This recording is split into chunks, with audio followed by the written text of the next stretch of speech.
লাদাখের দুর্গম শৃঙ্গ জয় করে ফিরলেন বাংলার ৪ সাহসী অভিযাত্রী। হিমালয়ের কঠিন প্রান্তরে নতুন ইতিহাস রচনা করলেন বাংলার ৪ তরুণ পর্বতারোহী।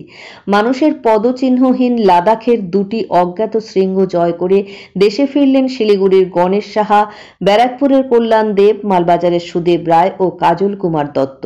তাদের এই অভূতপূর্ব সাফল্যে উজ্জ্বল হয়ে উঠল লাদাখের দুর্গম পর্বতশ্রেণী। এই অভিযানের আয়োজন করেছিল Himalayan nature and adventure foundation বা ন্যাফ। প্রায় ১৬ বছর পর এত বড় আকারের অভিযান পরিচালনা করল সংস্থাটি।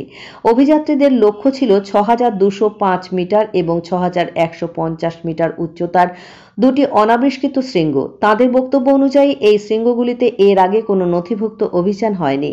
একটি শৃঙ্গ একেবারেই অনধিগম্য ছিল, অপরটির কোনো লিখিত প্রমাণ মেলেনি। তাই এই জয় আসলে এক নতুন অধ্যায়ের সূচনা। গত ৩১শে জুলাই রাতে শিলিগুড়ি থেকে রওনা দেন ৪ সদস্যের দল। প্রথমে ট্রেনে দিল্লি, সেখান থেকে বাসে মানালি হয়ে পৌঁছন লাদাখে। সেখান থেকেই শুরু হয় প্রতিকূল আবহাওয়ার মধ্যে দীর্ঘ ও কষ্টকর ট্রেকিং। অবশেষে ৯ই আগস্ট প্রায় ১২ ঘন্টার প্রচেষ্টার পর তাঁরা জয় করেন কাঙ্ক্ষিত শৃঙ্গ। অভিযাত্রী গণেশ সাহা জানান, অপরিচিত শৃঙ্গে ওঠার সবচেয়ে বড় ঝুঁকি হলো অজানা বিপদ। কখন কি ঘটবে বলা যায় না। সেই অনিশ্চয়তার মধ্যেই লুকিয়ে থাকে প্রকৃত রোমাঞ্চ। ঝড়, বৃষ্টি, ভূমিধসের কারণে পথ বন্ধ হয়ে যাওয়া, এমনকি শৃঙ্গ জয়ের দিন প্রবল জলাভাব, সবকিছুর মোকাবিলা করেছেন তারা। ফেরার সময়ও একাধিকবার ধস নামায় প্রায় ৩৬ ঘন্টা আটকে থাকতে হয় পাহাড়ি পথে।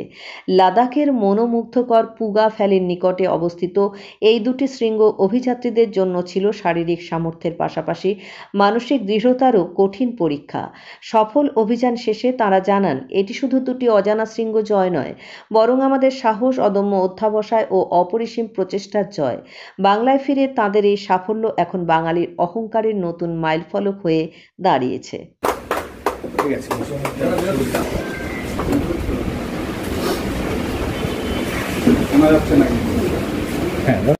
পরিচয় করিয়ে দিই আমাদের যে ৪ অভিযাত্রী, এই দুটি অনামী সিংহ, তার মধ্যে একটি প্রথমবার ক্লাইম সামিট হলো। আমাদের দলনেতা গণেশ সাহা, গণেশ শিলিগুড়িতে বাঘাযতীন পার্কে ওর বাড়ি। আর কল্যাণদা আছেন, কল্যাণ দেব। ওরা দুজনই, কল্যাণদা তো ইতিমধ্যে আমরা ৩১ জুলাই এখান থেকে স্টার্ট করি।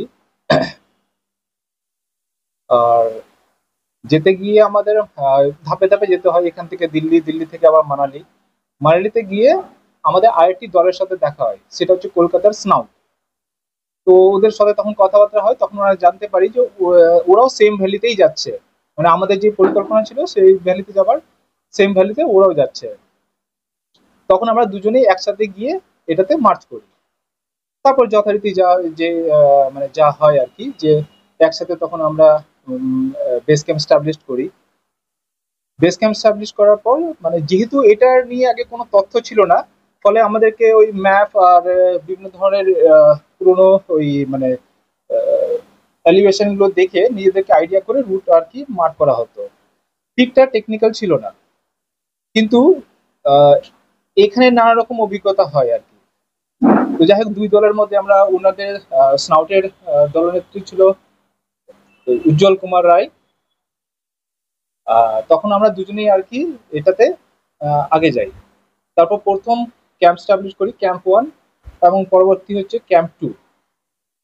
ক্যাম্প 2 থেকে ডিসিশন হলো যে প্রথম যেটা আমাদের পরিকল্পনা ছিল 6150 মিটার, সেটা আর কি সামিট করার। ভোরবেলা আমরা 4টের সময় রওনা দিই সামিটের জন্য। 9 আগস্টে নেই।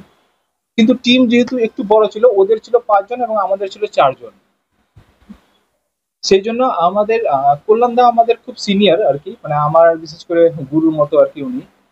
তো আমরা তখন একটা ডিসিশন নিলাম যে কল্যাণদাকে যেহেতু ব্যাকআপ টিমের একটা সাপোর্ট, যেহেতু এখানে আমাদের এই অভিযানে কোনো রকম ম্যান পাওয়ারের কোনো সাপোর্ট ছিল না, তো ওনাকে আমরা সামিট ক্যাম্পে বসিয়ে দিই। যদি এমার্জেন্সি কিছু ম্যান পাওয়ার বলতে মানে কোনো শেরপা বা কোনো সাপোর্টিং স্টাফ, কোনো হ্যাপ আমরা নেয়নি। আমরা যা করেছিলাম এটা নিজেরাই আমরা এটা করেছিলাম। সেই জন্যই আমরা কল্যাণদাকে সেই সামিট ক্যাম্পে বসিয়ে দিই। যদি এমার্জেন্সি কিছু একটা মানে ডিজাস্টার হয় তাহলে উনি আর কি আমাদেরকে সাপোর্টটা দিতে পারেন।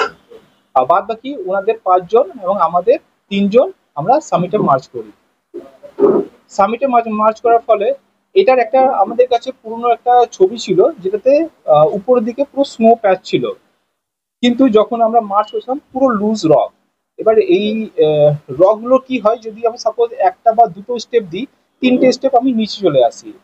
এর ফলে ওই স্কি জোনে খুব প্রবলেম হতো আর কি, মানে মার্চ করার জন্য। আর যেহেতু ওই এলিভেশনে ব্রিদিং এর একটা প্রবলেম থাকে, প্লাস অ্যাক্লামেশনের এই প্রবলেম গুলো থাকে, তখন এটাতে হচ্ছিল ডিফিকাল্টি মেনলি আসতো ওই স্কি জোন গুলোতে হাঁটতে গিয়ে।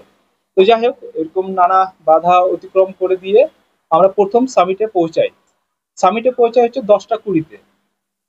10টা 20-তে আমরা 0.6150 মিটার আরোহণ করি।